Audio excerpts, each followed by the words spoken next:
Dan? Cold water coming. How about that, Dan? Hey, great fight. Bro, I swear these fucking sun rays, bro. Hey, what's good, y'all? What's good? What's good? Hey, well, this is our third episode, right? I don't know what it is. Off to a good start. Off to a great start. You know what I'm saying? We've been busy with life, but life be lifing, and you know we still gonna yap. Yeah. So it was a solid little -1. That's free. Quick maths. 18. Yeah, 18. Yeah. It was 318, right? I hope so. Yeah. 319. No, definitely 318. 318. So like, I'm bad with numbers. Yeah, we're bad. I failed math like 5 times. Damn. Zo Huber and Michael Johnson, that was a little scrap, man. That Yeah, was a scrap. And I mean, we all say this about Michael Johnson. The guy could beat, Dustin Poirier and then lose to a unranked, 0-17 guy his next fight. But he's tricky, man, because he's calling out for the BMF fight next against Max Holloway. He's like trying to get in the BMF title fight and all that. And I get where he's coming from, but maybe I don't know. He needs to put together more a solid win streak, I'd say, before that, because like you said, he could win on any night, but he could also lose on any night, and it's like.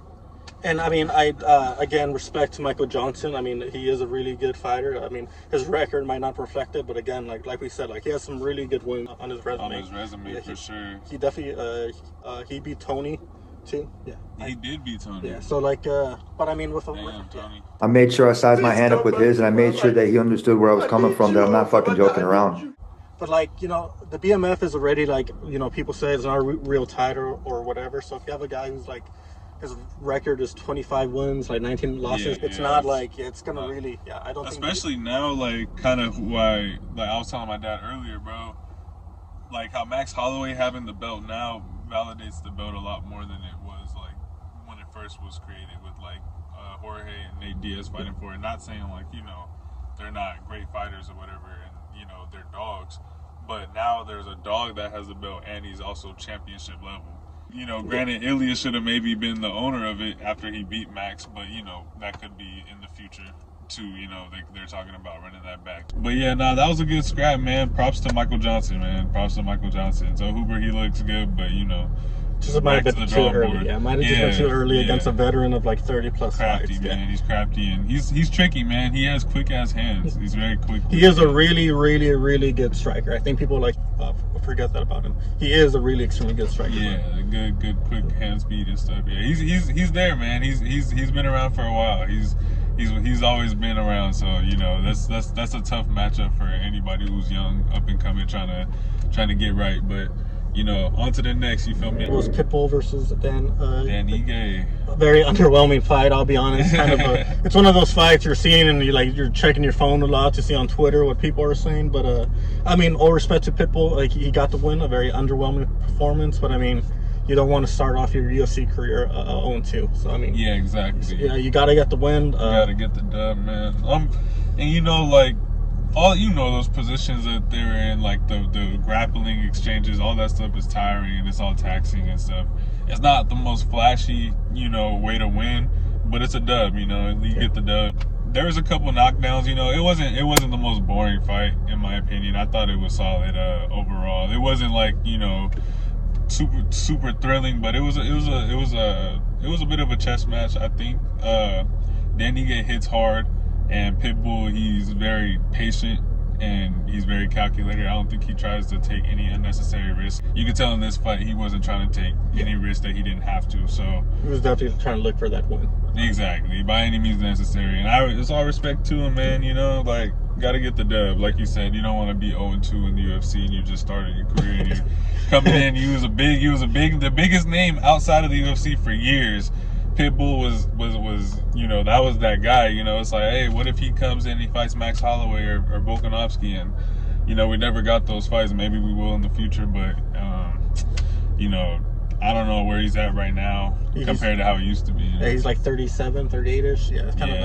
I think he's just trying to he had to try, a UFC run before he retired. And it's the one thing. So exactly. Again, all respect to Pitbull. I do see him breaking the top 10. Do I see him beating anyone in the top 5? Probably not. I mean, respect, but yeah. See, I think Yair is the max like we already kind of seen, I think, where he's gonna cap out at in terms of like Yair's a hard matchup for kind of anybody, especially with that kind of frame, like shorter frame. But I think that's kind of like, I guess, a visual of where he is in the division. Like, you know, he'll lose to the Yairs, but he'll beat the Daniguez. You know, Daniguez he's a good fighter. He's an elite gatekeeper, and you know, there's you know, no problem with being a gatekeeper at all. Like, we need gatekeepers because we need to see who's a fraud and who's not a fraud. So clearly Pitbull's not a fraud. He's not a fraud. He'll be in the top 10 and, you know, testing whoever is up and coming next. They're giving us good, fun fights, hopefully. Definitely won't have a Michael Chandler record in the UFC. I don't think so. I don't think that's in his future. We know Michael Chandler's fought like the best of the best. It's just got his ass beat by all of them too, man. You know, he beat Dan Hooker. I didn't think he was gonna do that, but hey. You should say he almost beat Dustin. He almost beat Charles the first time. Until he throws the game plan out the window. Fight was D-Rod and Kevin Holland. I just gotta say, it's so frustrating to watch Kevin Holland. Like, it seems like he doesn't I don't know. Like, it seems like he doesn't try to win sometimes. Like, he's just in there to doesn't sound dumb. Like, he's just in there to fight. If that makes sense. Yeah, you could tell he gets off to fighting. Like he gets. It's like the thrill, you feel me? Like he gets real excitement when he's in there fighting. You could tell he enjoys it, but at the same time, like, it's like, if you're not fighting to be a champion, like, what are you really fighting for? I know a lot of people are in the UFC that are just there to fight for money, and, you know, all power to you. Like, get your money. You need to get money, but at the same time, there's more money at the top, and on top of that, there's more. There's you could be setting an example and putting on for more than just yourself if you're fighting for more than just money, in my opinion. But, you know, that's what he's fighting for, and he fought a dude that seemed a lot hungrier than him. In my opinion, before the fight, I even said it, I thought Kevin Holland was going to win because I thought he was a rough matchup. You know, Kevin Holland's not the fastest dude, but D-Rod is also pretty slow. I know he hits hard, but I thought, you know, Kevin Holland would be a lot more rangy, and he hits pretty hard himself. I thought he was going to be noticeably faster than D-Rod. You know, I was a little surprised seeing him get, you know, dropped. He has a good chin. he was getting put on his ass a couple times. I feel like all the times Holland gets dropped, every single time is when he does that little, I don't want to say pull counter, where he does that thing where he kind of does the Philly almost show. like a Philly show. And then he goes like this, and then they just crack him with the right hand. I'm like, bro, especially when he's crashing against the cage, right? Stephen Thompson dropped you with that. I think Michael Venom Page caught him a lot with a good right hand when he tried to do that against him, and D-Rod cracked him a couple times with that. Bro, D-Rod was stunning him, bro. So I don't know. Have you ever seen Kevin Holland crack like that? No. I mean, the only time I had seen him kind of go unconscious was when he got headbutted against. Kyle. I think it was Kyle Dawkins. Bro, he headbutted that man, and Kevin kind of went out, and I don't remember. I think it was a no contest, or something like that. But yeah, that was the only time I can remember seeing him. Wonder Boy was cracking him. I don't remember. He might have got dropped against Wonder Boy. He got dropped I think once maybe. And even wasn't that more of he got hit and kind of got knocked off balance. I gotta rewatch it. D-Rod hits hard as hell. All respect to D-Rod, man. I definitely didn't think he was gonna win that fight, but you know, he did that shit. Kevin Holland segment. I feel like when he entered 170, he was really pushing to get that title shot, and he was really hungry. But so a couple losses along the way, I feel like he's kind of he knows that he's never gonna reach championship level. So he's no, I'm just fine fighting as many times as I can, because I know I'm a fan favorite, and I know the UFC could call me for a late replacement, or to fill a card. So his name is decently big enough where people say Kevin Holland is fighting. I want to. Motivation is kind of he knows that he's not gonna be fighting for a title. Maybe that's what that is, bro. And maybe it's you know how all especially championship level fighters like Max Holloway, he's fucking calling for another fight with Ilya Topuria. A lot of people are saying he's crazy for that shit. To even think he can even fight him again and have a better chance. But that's just championship level fighters. Like, they have a certain type of belief in to where it's almost delusion. Yeah. And I think, like you said, I think maybe Kevin Holland lost that delusion after, especially after that Hamza Chimaev fight. That was really humbling for him, I think. And there was a time where he wanted to be the best, in my opinion. Like, when he first came on and he was fighting like almost every weekend. And I heard him say one time, Someone from there. Oh my goodness! Wow. When Jacare goes on, just for there to be like this complete like 180 is crazy. But I mean, when you're in there with somebody and you think in your mind, you know, nobody in there can fuck with you, and then you get in there and you get like fucking humbled the way that he did against a madman like Hamza Chimaev. It's like, damn, like there's really people out here in the world that are built like this. And you know, if I can't beat this guy, and he wasn't even the champion at the time, you know what I'm saying? Like, yeah, I do think that they like killed his motivation a lot, because after that, like, his momentum kind of went down, and like he would win a fight, a good fight, then like lose 2 in a row, and then win a fight, and I think, yeah, just. Yeah, man, it's rough. And the thing is, he has the tools. It's just, I feel like maybe he just needed to like see a different. Maybe he needed to be in a different environment. Maybe he needed a different coach, you know, different culture. Maybe he needed to take like more time off earlier in his career to like build his skills more instead of fighting so often. But you know, he is where he is now, and you know, if he's not complaining about it, there's no point in us complaining about it either, you know. So don't like find us on the street, you know. So then, Paulo boy. I am super impressed with Paulo. I'll be honest. I used to love his fighting style right before he fought Izzy. This very aggressive, in your face, like, you know, Robbie Lawler type stuff, but like a little bit more refined in his striking. Then the Izzy fight happened, and then after that, he just like became like kind of just like really trying to do this karate like point style thing. And then after his loss against Sean Strickland, he said on like, oh, I'm going back to being like the bruiser, the aggressive. And I'll be honest, I kind of rolled my eyes. I'm like, yeah, okay, sure. But against, I mean, Kopylov? Yeah, Kopylov. Yeah, Roman. His kicks were fucking brutal. Bro, he's so fucking quick. Yeah, like I feel like his kicks are like faster than his jabs sometimes. Yeah, bro. And he gets him up so fast, man. And I was super impressed with him. Like it's like he kind of like he meshed his like very aggressive bruiser like style with his like calculated point fighting he tried to do. And I mean he found his groove. I think he like got a lot of his confidence back to the fact where he wants to call off Chimaev. So I mean, I feel like that win was super good for him. I think he's like remotivated. He knows like, hey, like he might have been. I mean, he fought for a title, right? And he got humbled pretty good. And I think this fight kind of, you know, it kind of proves him again, like I could fight for a title, like I could be a world champion. So I think Costa has the tools at 185 to, you know, make a good run for the title again. But I mean, we'll see. Yeah. You know, hey man, you said the bulk of it. Like I was never much of a Costa fan like that. You know, Izzy's my guy. You know what I'm saying? But you know, after he got his ass beat by Izzy, I was like, you know, I started paying more attention to him, becoming more of a fan, because he has an entertaining fighting style. Like, I like watching him fight a lot. And like you said, I was very impressed, bro. Like, I thought in the Strickland fight, he looked really bad moving backwards. Like, I know, like, he's more, his style is to come forward and, like, walk you down. But he's never been able to, like, really fight the best going backwards. I thought in this fight, he did a lot better going backwards, getting out into the center more. Like, whenever he was going backwards for too long, Strickland was just walking him down, like, just following him around, like, the ring, around the octagon.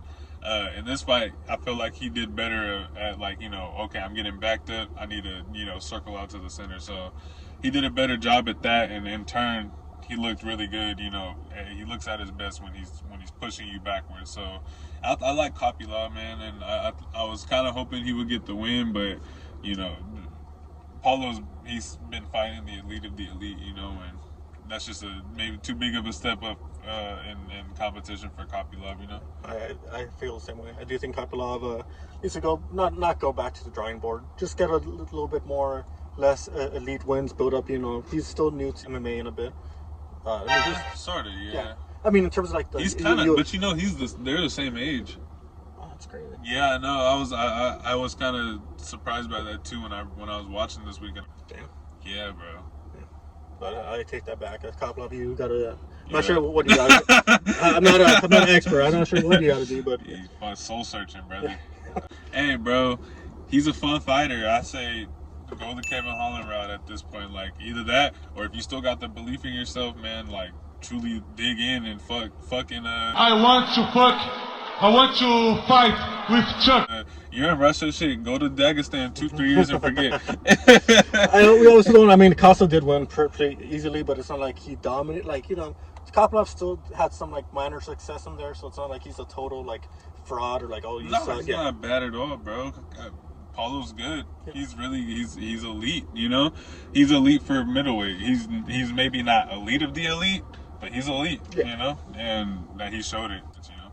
I mean, I think Costa's only lost to like a champions. I mean, Strickland. Whitaker, Izzy. Am I missing someone? Vittori. Oh yeah. They fought this weekend too. Vittori fought this weekend too, didn't he? Yeah. Fucking ogre. Yeah. that fight that he came in like 200. Yeah, when he came in overweight. That was a good little scrap. I like that one. That was a good I actually thought Costa won, to be honest, but I think I remember that was a close one. Yeah, but I thought Vittori won, but it was close. That was also the start of Costa's calculated point fighting things. Like I mean, I definitely think he could have won the fight if he was a bit more aggressive. Probably wouldn't have knocked out Vittori because I don't think anyone. Bro has a fucking block times 10. What do you think's next for Costa? I don't think he's gonna get the Chimaev fight. I think. He's begging for that. Yeah, I could see him against the French fighter. Imavov? Yeah, I could see him against him. But honestly, Imavov does sound like a good little matchup. Aren't they matching him up versus Kyle Bahayo? Oh, They were talking about that one. Maybe he fights Riddler this. They could do Paulo Costa versus him, maybe. But I'm trying to think, like, what are they going to do with the winner of Imavov and Bahayo? Because I feel like that's the main next title eliminator, I think. Yeah, 185 is pretty stacked with guys that you could make the there's case. A lot going on. What y'all think? Y'all let us know what they should do with Paulo Costa next. Maybe Costa versus Izzy too. We are come here. You don't want that. Hey, bring it. I would love to watch it. Let's give Izzy a win. Izzy needs another win, man. We need Izzy back in the win column. We need it. All right, so Holloway and Poirier, man. Dustin the Diamond, man. First of all, I mean, I know doesn't mean much coming from us, but congrats on an amazing career, Dustin. Yeah, definitely. I know I'm a big Conor fan, but Dustin, I still love you. You're one of my favorite fighters to watch, and I just wish you did get a Gilly win, but that would have been amazing, man. No, not against Max. Not against Max, but I might have cried. I know that would have hurt me. Against BSD, if he would have got that against BSD, I still love the knockout. But yeah, bro, Dustin, the Diamond. The Poirier, man. I love Dustin, man. It's gonna be so weird without him being in the UFC. When I first started watching the UFC, he wasn't around, and when I kind of stopped watching is when he started making his run at 45 and into lightweight. But then when I did start watching again, that's when he really started taking off. And I've always thought Dustin was a great representation of the sport and of the company, the UFC. He's a great ambassador of the sport, man. He's fun to watch, and he's a great example outside the octagon, man. That whole foundation that he has, for his fundraiser, is he's just a great example, man. A great human being. From what he shows, obviously we don't know him personally, but from what he shows, he seems to be a great guy, and I'm glad he didn't get knocked out in his last fight, and I'm also glad he didn't knock Max out. Yeah. It was a great scrap, and I think he went out the best way possible, besides him actually winning or getting a knockout. But yeah, I felt like I was satisfied with that, and I hope he is too. I hope he doesn't try to come back and fight again in some other promotion. I hope he's satisfied with what he did, and he moves on to the next chapter in his life gracefully. And how did you feel about Matt's performance? Let's do it! Good job, Max.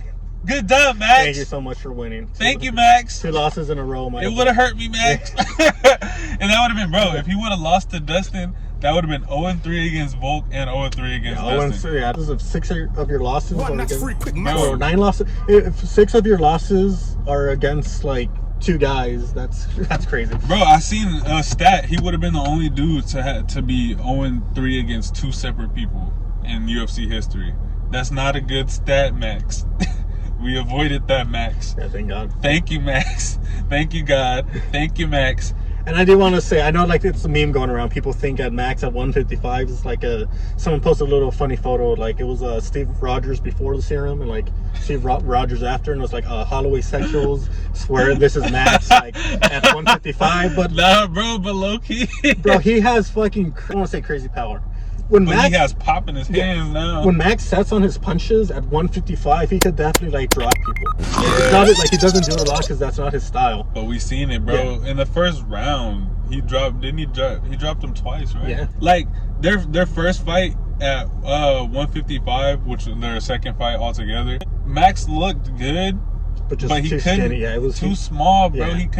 He couldn't hurt Dustin, bro. He was sitting on his punches, but when he did, the most he would do would be able to is like, you know, back Dustin up. The most he had Dustin was like kind of hurt up against the fence at one point, but like never much to where Dustin had to retreat too much, and like he didn't put Dustin on his butt at all. He couldn't like hurt him. Yeah, Max lost that fight because the judges saw Max could land 10 punches, Dustin would be like, all right, and then like Dustin would land one good right hand, and Max would like back up. You know? Exactly. He lost. So I think, and mind you, that was back when Max was fighting. He was all momentum. He was an all momentum fighter. His strength was, I'm gonna throw 10 punches at you, and my cardio is gonna outlast yours, and I'm just gonna keep volume. Now he can hit you with volume, but he also is able to sit down on his punches more and hit you with more power shots. And he's thrown, bro, all those body kicks, bro, that shit was so beautiful. Yeah. He set that up so beautifully. Max has, I mean, we all know that Max has really good kicks, but like sometimes we forget like how good his like kicks could be. I mean, he like kick he landed this like spinning back that like hit money, bro. That he kicked him right in the neck. That was crazy. Yeah, he was hitting him in the neck. He was hitting him in the hip, in the chest, in the stomach, bro. That spinning body kick was there, bro, all fight long.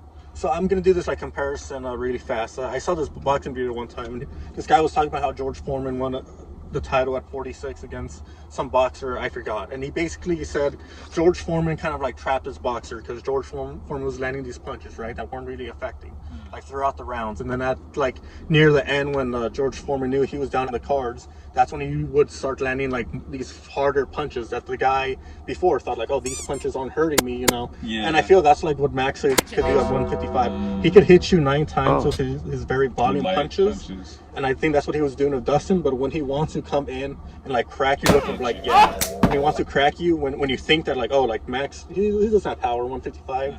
He comes in with this like sneaky, really like planted punch that like it not is sneaky power too. It is that sneaky power. I mean, like we've seen Dustin get dropped before, but like how I was really impressed how like Max dropped Dustin. He was like hitting like multiple times, bro. He looked, and on top of that, Max has always been good with his footwork too, bro. But I think he also worked, like his footwork throughout that Volkanovski trilogy just kept getting better. Like, and I think even after he lost that third fight, like afterwards, he still was just upping his footwork was getting better and better and better. So in this fight, he took all that, like from like even that last Dustin Poirier fight, I seen like a clip of him taking advantage of Dustin's like, you know, awkward like locking, and like he was punching like the outside of his guard and then cracking him with like his two like on like the end of the punch or whatever. Like he was just coming in with like all the years of experience and losses and wins and just all of that accumulated into like what he is now. He has a right to be next in line for the title fight, in my opinion. But I also think so too. Not because I'm like a Max fan, but I mean, who else do you put against Topuria? I mean, at 155, Armin, sure, put him against 155. Yeah. Have Max do one more title eliminator against whoever they want. You know, if Patty wants Ilya, put Max against Patty. Bro, I think that would be a nice matchup. The only thing is with Max, they're probably this. I don't know how they do the. I don't know how they're gonna do this BMF thing with him, because like you can't give Patty an opportunity for the BMF though, can you?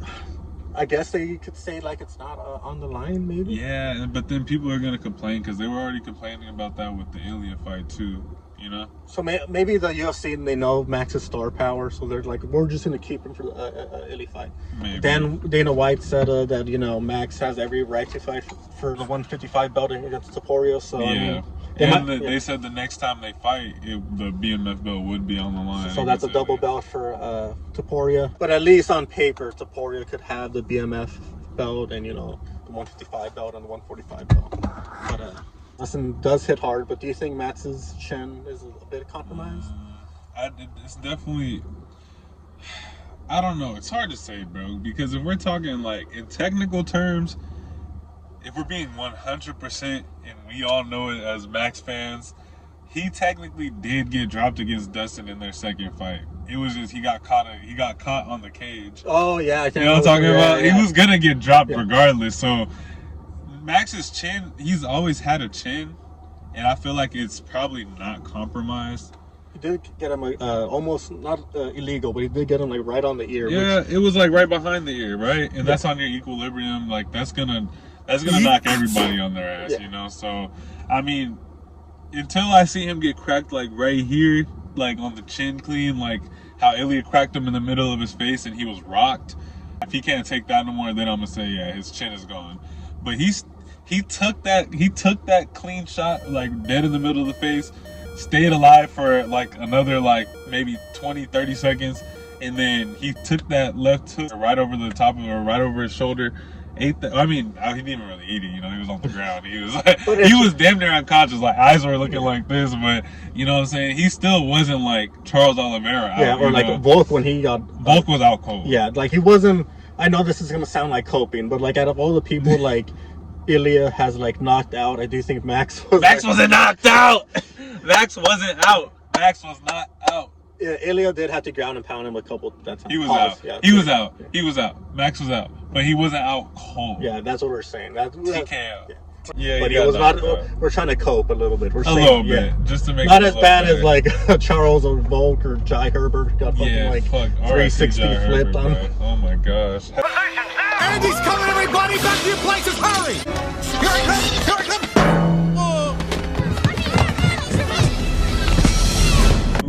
Jai, bro, you need your rematch, bro. You need your lick back. Go get your lick back, bro. Go get that run back, bro. I don't know what's next for Max. They could do like a BMF thing with him and maybe Dan Hooker or shit, bro. I wouldn't even mind just no BMF on the line, just him and Armin Saryukin. I'd like to see that. Like those two, since in my opinion, those are the two most deserving out of everybody. I'd say as of right now, maybe Max, like maybe a little more, but just off the fact that we haven't seen Armin versus Ilya yet, and we've seen Max versus Ilya, I'd say we can even just say y'all can just go give us a scrap. Whoever wins that gets the next fight. You know what I'm saying? I could definitely see the UFC talking to Justin like, look, if you want like this last fight, if you want one more title fight, beat Max for the BMF belt, and then you could go challenge. I could definitely see them doing that. Do that shit. But I know he said like, come get me if you want the BMF belt. But at the same time, I feel like Max doesn't want to keep defending the BMF. Max wants to be like, he has that. He wants to be undisputed. Yeah, like he isn't content with. Like Matt, I love Max, but I know in his head he's like, this is a second-rate belt. Like I don't like. I want the 155 belt. I don't want to defend a BMF belt for like the next 2-3 fights. And you know what? Honestly, he probably. I think, in my opinion, I think he kind of doesn't mind it. I think in his mind, he's making it legit. Mm-hmm. Like, he's making it more legit the more he defends it, because nobody's defended it until just now. He's the first to defend the belts. I think he wouldn't mind defending it, but it has to be against somebody worthy. Like, it can't be an Armin Saryukin who's just trying to wrestle you. You feel me? Like, nothing against wrestlers, but I mean, the BMF, moniker doesn't really correlate necessarily with somebody who's thinking to be more technical than they're thinking of being just like straight balls to the wall, like I'm just gonna walk at you, like just full on aggression. And Max is technical, but he also has that, I'm gonna point down in the middle of the octagon and stand and train with you. Yeah. Unless you're alien support. But that's topic for another time. I think it was a great fight. Honestly, I'm surprised they didn't get fight of the night. But they put on another show for us, another classic. Dustin gets to walk away with his head up high. He got the best dad ever belt from his daughter. And we're proud of you, Dustin. We're happy for you, Dustin, and you know, hopefully we never see you again because we don't want you to. We would rather you not come back and, you know, fight when you're older. No CT, just blessings, and yeah, we're grateful that you know, were able to put on such a long career for us, and we're grateful that we got to see you win at the top, and you know, see the highest highs and the lowest lows. You know, it's grateful. We're grateful, and I learned a lot from you. You know, and I respect you a lot. I mean, I think you took the words out of my mouth. Only thing I can say is thank you, Dustin. You are like a fighter's fighter. I think like in 10 years, people are going to look at you and say like, I became a fan Because of Dustin. Yeah, because of Dustin. I mean, 3 or 4 of your fights could be in the Hall of Fame by Easy. themselves. Yeah. So I mean, that's just an achievement by itself. And I will, not that I'm going to be there, but I'll see you the next time. Hopefully, we see you is when you're in the Hall of Fame. Hall of Fame. Yes, sir. Yes, sir. Thank you, Dustin Poirier. Thank you, Max Holloway. Thank you, all the fighters that put on the show for us. And yeah, we're gonna catch y'all, man. Y'all take care. Alright, I'm finna get disrespectful in this motherfucker. Look.